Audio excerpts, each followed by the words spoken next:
My name is Candace Latimer. I'm a teaching artist. I work with third graders and fifth graders inside their elementary schools in connection with the Smart Museums education program. Visual elements of narrative. It's about the kids responding to a few different pieces in the Smart Museums collection in their own way. There were certain works that they would gravitate towards more than others. For example, there was this kid, Antoine, who really loved the Afro-Cobra piece, the Victory in the Valley of Ishu, and came up with a song. 'Cause I'm free to do what I want to do. I'm free. It was Alice Neal's Cityscape. It turned into a skit where they had a backdrop and they made this giant camcorder and they're jumping rope, and it became this discussion about, where do you live versus where I live, and can we still be friends?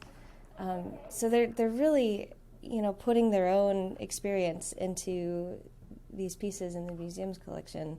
The funerary objects are from 700 to 750. They're really old.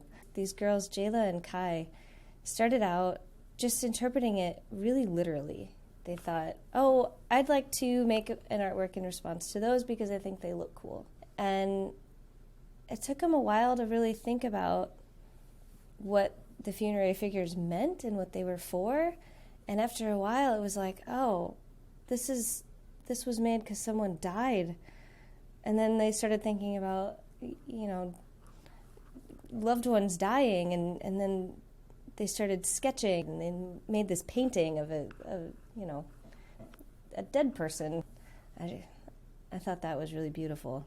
There was these two kids, Carvel and Troy, who, they're starting out talking about these giant buildings and these big shadows, and their piece was bigger than any of the other kids, and then that sort of shifted focus after a while. They were like, wait a minute, we have the buildings, but what about that lonely little person? What's his deal? Who is that? I have been thinking about how cool it is that these kids are getting an opportunity to show their work in a place like this. Just how awesome. What a cool opportunity. And there's just this openness where your own thoughts and decisions count. And I think that plays into other subjects over time as kids kind of take ownership of their own knowledge and their own decision making and critical thinking. Yeah, and I think arts are really important for developing that.